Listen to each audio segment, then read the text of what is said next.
ദൈവത്തിന് മഹത്വം. നമ്മുടെ പ്രതിദിന ആഹാരം മെയ് 18. ദൈവത്താൽ വിളിക്കപ്പെട്ടു സജ്ജരാക്കപ്പെടുക.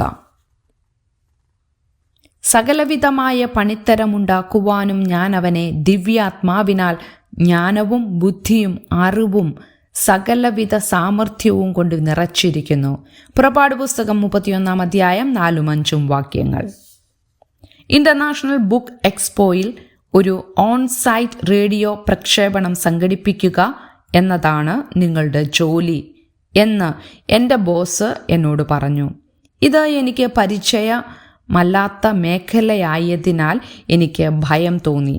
ദൈവമേ, ഞാൻ ഇതുപോലെ ഒന്നും ചെയ്തിട്ടില്ല, എന്നെ സഹായിക്കണമേ, ഞാൻ പ്രാർത്ഥിച്ചു. എന്നെ നയിക്കാൻ ദൈവം വിഭവങ്ങളും ആളുകളെയും നൽകി. പരിചയസമ്പന്നരായ സാങ്കേതിക വിദഗ്ധരും പ്രക്ഷേപകരും ഒപ്പം എക്സ്പോ സമയത്ത് ഞാൻ ശ്രദ്ധിക്കാതെ പോയ വിശദാംശങ്ങൾ ഓർമ്മപ്പെടുത്താൻ വ്യക്തികളെയും ദൈവം നൽകി. പിന്നിലേക്ക് നോക്കുമ്പോൾ സംപ്രേക്ഷണം നന്നായി നടന്നുവെന്ന് ഞാൻ മനസ്സിലാക്കി. കാരണം എന്താണ് വേണ്ടതെന്ന് അവന് അറിയാമായിരുന്നു. അവൻ എനിക്ക് ഇതിനകം തന്നിട്ടുള്ള കഴിവുകൾ ഉപയോഗിക്കാൻ എന്നെ സഹായിച്ചു. ദൈവം നമ്മെ ഒരു ജോലിക്ക് വിളിക്കുമ്പോൾ അതിനായി നമ്മെ സജ്ജരാക്കുന്നു.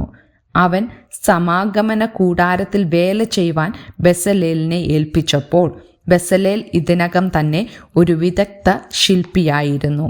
ദൈവം അവനെ തൻ്റെ ആത്മാവിനാലും ജ്ഞാനം, വിവേകം, അറിവ്, എല്ലാത്തരം കഴിവുകൾ എന്നിവയാലും നിറച്ചുകൊണ്ട് അവനെ കൂടുതൽ സജ്ജനാക്കി. ദൈവം അവന് ഒഹോലിയാബ് എന്ന ഒരു സഹായിയെയും വിദഗ്ധ തൊഴിലാളികളെയും നൽകി. അവൻ്റെ വൈദഗ്ധ്യത്തോടെ സംഘം സമാഗമന കൂടാരവും അതിലെ ഉപകരണങ്ങളും പുരോഹിതന്മാരുടെ വസ്ത്രങ്ങളും രൂപകൽപ്പന ചെയ്യുകയും നിർമ്മിക്കുകയും ചെയ്തു. ഇസ്രായേലിയരുടെ ശരിയായ ദൈവാരാധനയിൽ ഇവ പ്രധാന പങ്ക് വഹിച്ചു. ബെസലേൽ എന്ന വാക്കിനർത്ഥം ദൈവത്തിൻ്റെ നിഴൽ എന്നാണ്.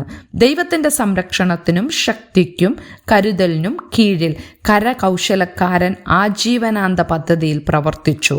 നാം പൂർത്തിയാക്കേണ്ട ഒരു ദൗത്യം നിർവഹിക്കുമ്പോൾ നമുക്ക് ധൈര്യത്തോടെ ദൈവത്തിൻ്റെ നിർദ്ദേശം അനുസരിക്കാം.